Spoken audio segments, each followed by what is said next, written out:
네, 24일간 공백 상태였던 총리 후보자로 황교안 법무부 장관이 발탁됐습니다.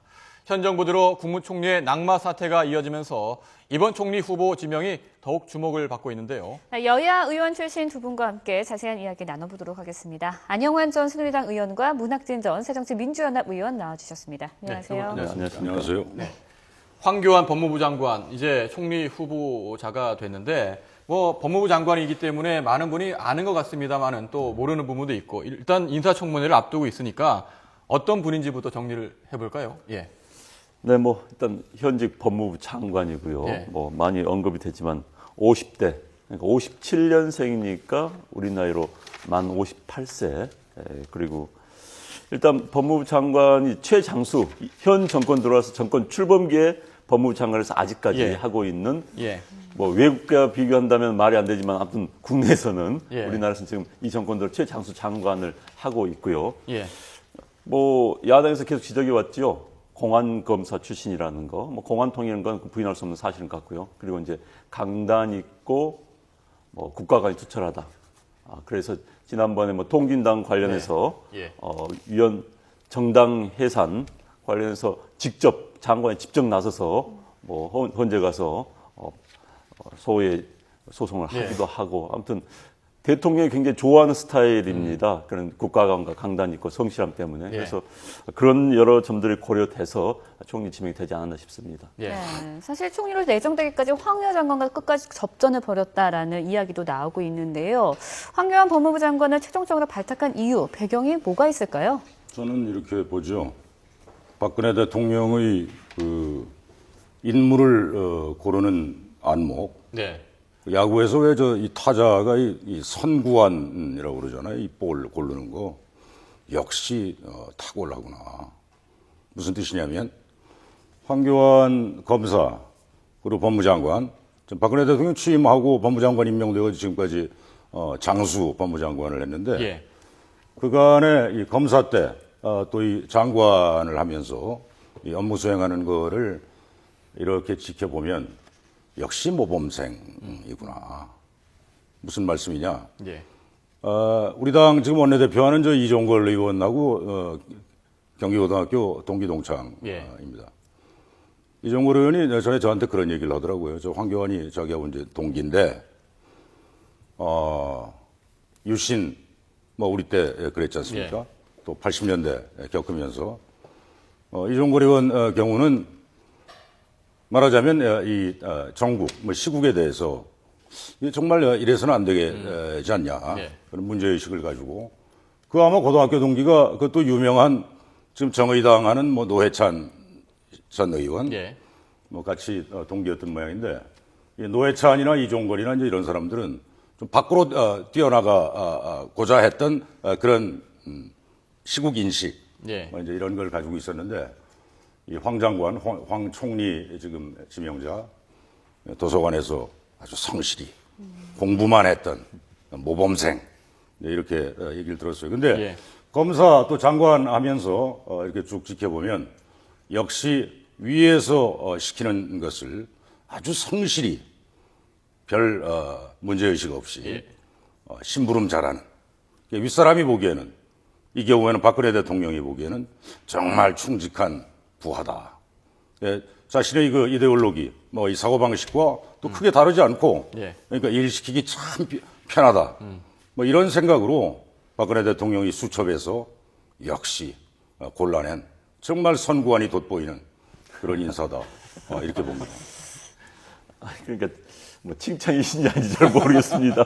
칭찬입니다. 칭찬 같기도 하고 아닌 같기도 한데 일단 성실하고 국가관을 높이 생각 같습니다. 그다음에 이제 이 시대 정신, 박근혜 대통령은 아마 개혁, 특히 이제 부패 청산 이 예. 부분에 굉장히 초점을 맞추고 총리를 지명하지 않았나 싶습니다. 그리고 일단은 법무장관 오래 했고 법무장관 과정에서 그 업무 능력을 굉장히 인정받았던 것 같습니다. 그렇기 예. 때문에 총리 지명이 됐고, 그런데 이제 결국은 총리라는 것은 본인의 능력도 있지만 얼마만큼 대통령이 청와대가 권한을 위임하는가에 따라 있습니다. 사실 예. 우리나라 총리대가 굉장히 예외적인 총리대입니다. 본래는 이승만 정권 탄생하던 시절에 이승만 대통령은 대통령제, 미국식 대통령제를 원했습니다. 예. 그 당시 의회 다수석을 차지하고 있던 한민당은 의원 내각제를 원했습니다. 그러다 보니까 그 절충형으로서 대통령도 두고 총리도 두고 하다 보니까 예. 이상한 총리제가 된 것이죠. 그래서 총리가 청와대에서 권한, 대통령의 권한을 얼마만큼 임하느냐에 따라서 정말 일을 할 수 있는 능력 있는 총리가 될 수도 있고 아니면은 정말 논란이 될 수 있는 대독 총리로 그칠 수 있는 앞으로의 청와대와 총리와의 역학관계 힘을 얼마 실을 준가에 총리의 유능 여부가 달려있을 것 같습니다. 예. 네. 황교안 후보자 지명에 대해서 비판적인 입장도 있고 또 긍정적으로 보는 분도 계신데 한 가지 분명한 사실은 인사청문회를 통과한다면 50대 총리가 탄생하게 되는 거죠. 50대 총리는 처음인가요, 대한민국에서? 8년 만이라고 합니다. 한덕수 총리가 왕년에 또 김종필 총리가 있었죠. 김종필 40대 총리도 있고 그러니까 더 어리신 분도 2007년 이후에는 예. 한 8년 만에 처음이라고 봐야죠. 네. 예. 50대 총리가 탄생한다면 어떤 의미가 있다고 보시는지요?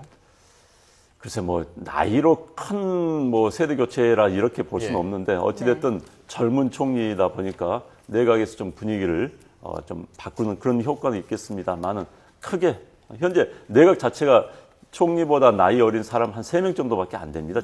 장관들이 대개 60대가 많거든요. 예. 지금 통일부 장관이 여성부 장관 한 3명 정도를 제외하고는 다 나이가 많습니다. 그래서 이제 통솔에 좀 어려움이 있지 않겠느냐 이야기도 나오고 있는데 앞서 말씀드린 것처럼 청와대가 얼마나 힘을 실었냐에 따라서 나이는 별 상관이 없을 것 같습니다. 예, 지금 나이 말씀 저는 예. 나이 말씀하셔서 한 말씀 드리는데 나이도 물론 이제 우리 사회가 점점 이제 젊어져야 하고 사고방식도 그렇고 트렌드가 이제 그러니까 젊어지는 게 좋겠죠. 세대 교체 그런 얘기도 하는데 나이도 물론 안 중요한 건 아니죠. 근데 예. 그것보다 저는 더 중요한 거는 젊은 사람이 좀 고루한 사고방식을 가진 사람도 있고, 예. 나이가 또 드신 분이, 좀 프레시한 그런 생각을 하시는 분도 있고, 그래서 중요한 건 사고방식이다.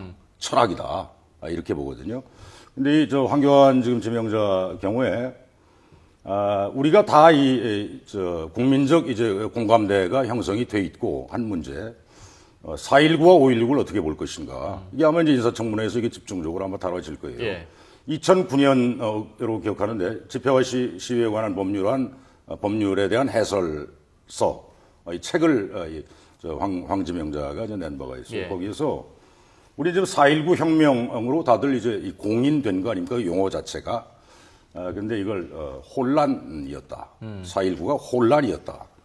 그다음에 5.16 군사 쿠데타로 이제는 다 정설로 이제 돼 있는 거 아닙니까? 논란을 거듭한 예. 끝에. 근데 5.16 혁명이었다. 쿠데타를 혁명이었다. 이렇게 명시했거든요. 그럼 이 사람이 과연 이 한국 사회를 바라보는 이 시각이 이게 과연 옳은 것인가? 이 점에 대해서 문제 제기를 하지 않을 수가 없고요. 그다음에 또 2009년에 있었던 왜 용산 참사 있지 않습니까? 네. 철거민들. 그때 여러 명이 사망했잖아요. 그 용산 참사의 원인에 대해서 이 황지명자가 농성자의 불법 폭력이 원인이었다. 이렇게 꼭 집어서 얘기를 했어요. 그런데 우리가 다 알지만 경찰의 과잉 진압이 그 참사를 불러온 원인이었거든요. 이 시각이 매우 달라요. 그다음에 이 사람이 아주 독실한 기독교 신자라고 그러는데 어느 교회에서 발언을 통해서 김대중 노무현 정부에서의 그 두 정부에서의 검찰 인사는 환란이었다. 이런 표현을 썼어요. 이게 무슨 뜻이냐? 거기 부연 설명하기를 이 김대중 대통령이나 이 노무현 대통령이 다 과거에 검찰에 의해서 구속이 된 전력이 있는 사람들이기 때문에 예. 그래서 이 공안 검사들을 이 한직으로 몰아냈다, 좌천시켰다. 예. 이제 이런 거거든요. 근데 이 황지명자가 널리 알려져 있다시피 공안통으로 좀 돼 있지 않습니까? 공안 검사로 오랫동안 해왔단 말이에요. 그러니까 이 검찰 자신이 몸담고 있던 검찰 조직을 바라보는 그 시각이 예. 일반 국민이 바라보는 시각하고 현격한 차이가 있어요. 자기가 계속해서 그 몸담아왔던 그 공안 쪽 네. 이쪽 시각을 과도하게 대변하는 이거는 일반 국민의 정서하고는 맞질 않죠. 말씀하신 대로 공안 입장을 강조하다 보니까 미스터 국가보안법이라는 말이 나올 정도인데 그럼 법치주의를 좀 중시한다 이렇게 볼 수 있는 측면이 있지 그렇죠. 않겠습니까? 측면이 보기 관점에 따라 틀리다 봅니다. 야당에서는 사실 공안 과거에 공안 정국이랄까요? 과거에 뭐 공안 검사들한테 예. 당한 그런 뭐 분들이 많이 있습니다. 네. 뭐 여러 가지 사정으로 그래서 그런 분들은 이제 그 부분이 클 텐데 또 다른 측면에서 보면은 뭐 법을 제대로 확립한다는 그런 측면이 있고요. 저는 이제 인사청문회 한다면 방금 문학진 전 의원님께서 말씀해 이런 부분 인사청문회의 주제였으면 참 좋겠습니다. 사실 우리나라 인사청문회가 과도하게 개인 신상털기 예. 흐르거든요. 미국 같은 경우는 누차 뭐 이야기가 되고 있지만은 뭐 도덕성이라든지 개인적인 사생활 부분은 예. 비공개로 하고 공개에서는 본인의 정치, 철학, 예. 정책에 관해서 논의를 합니다. 그런데 방금 말씀해 주신 이런 뭐 공안의 문제, 5.16이라든지 4.16에 대한 문제에 대한 본 시각을 공개적으로 하는 굉장히 의미가 있다고 봅니다. 예. 이번 기회에 또 그런데 한번 토론해서 공론의 장을 끌어들이는 것도 의미가 있고요. 그래서 예. 방금 말씀해 이런 부분들이 이번 청문회의 주된 토픽이랄까 주제가 됐으면 하는 바람. 그래서 청문회 좀 더 품격 있는 또 예. 높아지는 격이 높아지는 그런 청문회 됐으면 예. 합니다. 아마 네. 그럴 것으로 봅니다. 근데 그 인사청문회 말씀하시니까 우리 하 예. 의원이 인사청문회의 그 범위와 내용을 더욱더 강화하고 확대하자고 한 거는 몇 년 전에 그 네. 새누리당, 예. 한나라당이 야당 시절에 주장을 예. 해서 그걸 관철시켜서 네. 지금 같은 인사청문회가 치러지고 있는 거예요. 예, 잠깐만요. 지금 뭐 청문회 쟁점, 청문회 말씀하셨으니까 저희들이 이 부분 속도를 내면 좋을 것 같은데 이전에도 이 전관 예우 문제, 또 공안 조금 전에 말씀하신 이 공안 수사 문제, 병역 면제, 법무장관 뭐 인사청문회에서 쟁점이 됐었던 거고 이번에도 아무래도 조금 전에 말씀하신 그런 공안 문제를 뭐 합쳐서 이 문제가 쟁점이 될 걸로 보이는데. 뭐 법무장관 때 뭐 통과가 됐으니까 이번 총리에도 뭐 논란은 되겠습니다만은 뭐 크게 문제가 되지 않겠느냐 이런 관측이 있는 게 사실인데 뭐 어떻게 보시는지요? 글쎄 뭐 이제 속된 말로 한 대 이미 얻어 맞았죠. 적관들에 대해서는 특히 뭐 17개월 동안에 16억을 벌었다. 예. 뭐 한 달에 한 9천만 원에서 1억 사이를 예. 벌었다. 네. 국민 정서와 굉장히 맞지 않는 그래서 정관 애우를 받은 게 아니냐 그런 뭐 논란이 휩싸였었고요. 그래서 이미 한번 그건 됐던 문제 새로운 내용은 아닙니다. 그래서 뭐 많은 국민들이 뭐 비판 시각을 볼 수도 있지만은 이미 법무장관 지명 당시에 논란이 됐었고 네. 또 그런 점이 이미 알고도 통과가 됐었기 때문에 네. 뭐 그런 건 별 큰 물론 야당에서 문제 삼겠습니다만 큰 쟁점은 되지 않을 거라는 생각이 들고 그런데 예. 이제 새로운 쟁점 야당이 뭐 청문회 특히 이번 청문회는 제가 보기에는요 야당이 아마 세게 나올 것 같습니다. 이유는 야당 지금 문재인 대표 체제 하에서 야당이 굉장히 좀 혼란해 네. 내부 분열선을 모이고 있습니다. 이럴 때 야당을 단합시키는 당내 혼란을 극복하는 수단으로서 외부의 적을 향하는 그런 게 분명히 있을 수밖에 없습니다. 그렇다면 이번 청문회 전국을 최대한 야당이 활용한다면은 예. 지금 황교안 총리 지명자의 청문회 전국도 쉽지는 않을 것이다 이런 네. 생각이 듭니다. 네, 뭐그 점에 저 동감인데요. 지금 야당 새정치연합 내부 상황이 뭐 점입 가경이잖아요. 저 뭐 솔직히 그 당에 몸담고 예. 있는 사람으로서 좀 낯뜨거울 때가 많은데 그런 점이 물론 있고요. 그 다음에 또 최근에 그 박종철 고문치사 사건에 그 관여했던 검사인 박상옥 씨가 대법관 예. 됐잖아요. 예. 근데 이게 국회에서 본회의 표결 처리할 때 야당이 그냥 사실상 방기했거든요. 여당만 들어가서 표결하고 여당이 좀 과반수니까 야당은 불참했단 말이에요. 그래서 그냥 박상옥 대법관 예. 그냥 만들어줬어요. 이런 모습을 지켜보면서 또 국무회에서 이제 세월호 이 참사가 지금 1년이 지났는데 세월호 특별법 시행령이 지금 정부 입맛대로 좀 계약된 형태로 예. 국무회에서 그 시행령이 통과가 됐잖아요. 그래서 저야 시민 사회단체라든지 뭐 유족들이 그 시행령 폐기해라 이렇게 계속 요구를 예. 하고 있는 상황인데 네. 이것도 저는요 야당이 정말 야당답다면 이렇게 흐물흐물하게 그냥 정부 여당의 의도대로 가게끔 안 했을 거예요. 이런 지적들을 지금 계속 받고 있기 때문에 예. 야당이 아마 이번 황교안 인사청문회 네. 세게 할 수밖에 없다 이제 이렇게 보고요. 중요한 거는 뭐 아까 그 자막도 나왔지만 예. 국정원 대선 개입 네. 사건이요.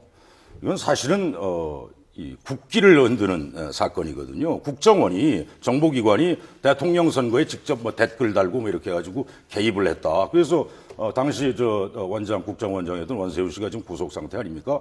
근데 이 황교안 장관이, 그때 장관이죠.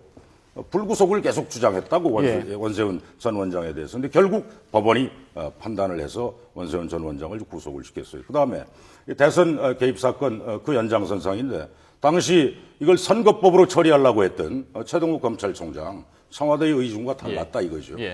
청와대의 의중을 받아서 제가 아까도 말씀을 드렸지만 황교안 장관은 그 청와대의 의중을 잘 헤아려서 잘 따르거든요. 이 최동욱 검찰총장에 대해서 청와대의 의중과 다르다 해가지고 최초로 정말 사상 초유의 일이죠. 법무장관이 검찰총장의 그 혼외 자식 의혹 감찰 지시를 했다고요. 이런 것들, 이런 게 이 국기를 흔든 사건에 대한 법무장관의 과도한 개입 그리고 불공정한 그런 개입 이런 거는 아마 이번 인사청문회에서 집중적으로 아마 따져야 될 겁니다. 네, 청문회가 정말 순탄치 않을 것 같은 예상이 드는데요.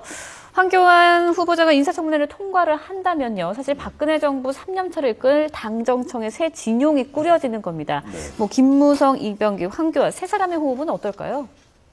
글쎄 지금 그걸 예단하기 예측하기 어렵다는 생각이 듭니다만은 큰 무난한 분들입니다. 그렇게 특히 이제 황교안 총리 내정자가 정치인이라면 또 상황이 틀립니다. 정치인 출신들은 본인의 이제 총리란 자리를 본인의 더 한 단계 자기 나아가는 정치적으로 이용할 수 있는 그런 우려가 있습니다만 검사 출신이고 관료 출신이기 때문에 그런 속된 말 튀는 행동을 하지 않을 것으로 예상이 되기 때문에 선발을 맞춘 데는 큰 무리는 없을 것으로 생각이 됩니다.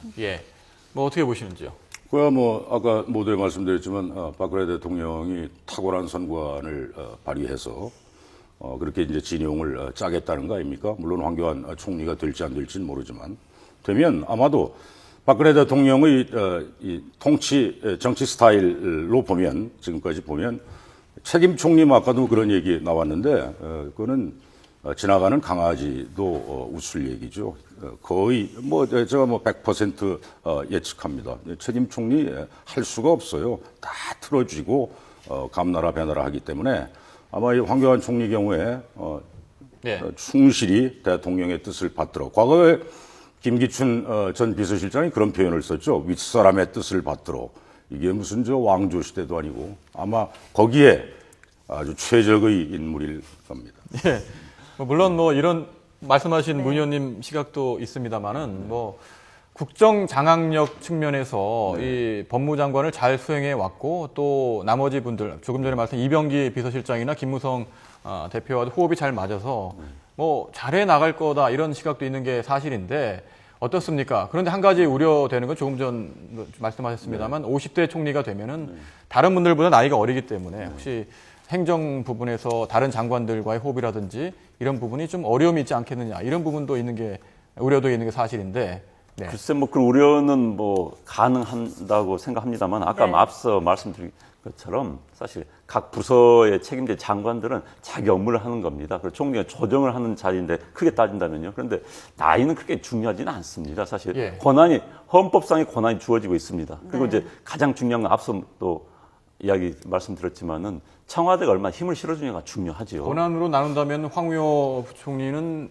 사회 분야를 하고 최경환 총리는 경제 분야를 하고 이제 황교안 총리가 되시면은 황교안 총리는 전반적인 걸 총괄하고 법치주의를 강조하는 그런 측면을 갈 수 있다. 이렇게 전망해 볼 수 있는 거군요. 문학심 의원께서도 한번 전망을 해주신다면 국정 장악력 측면에서 어떻게 보시는지요? 근데 이제 다소 만에 하나 황교안 씨가 이제 총리가 된다면 다소 좀 우려스러운 부분이 이분이 이제 검찰에서 계속 몸담았던 분 아닙니까? 그다음에 장관도 법무장관 했고 모든 것을 국정은 이 글자 그대로 이제 총리란 자리가 총괄한다는 거 아닙니까? 그거를 좀 넓은 시각으로 이렇게 볼 줄 알아야 합니다. 그래서 계속 요구를 했던 게 다음 총리는 좀 이 국민 통합형 이런 주문들을 많이 하지 않았어요. 그런데 이 법조문에만 매달릴 우려가 있지요. 이게 정치라는 게 꼭 이 법조문만 가지고 하는 게 예. 아니거든요. 따뜻한 가슴도 필요하고 넓은 이 시야가 필요하고 예. 그 점에서 만약에 된다면 좀 걱정스러운 부분이 많이 있습니다. 예. 네. 다양한 시각 들어봤는데요. 네, 지금까지 황교안 총리 내정자 인사청문회 쟁점과 전망을 해봤습니다. 안영환 문학진 전 의원이었습니다. 두 분 고맙습니다. 고맙습니다. 감사합니다.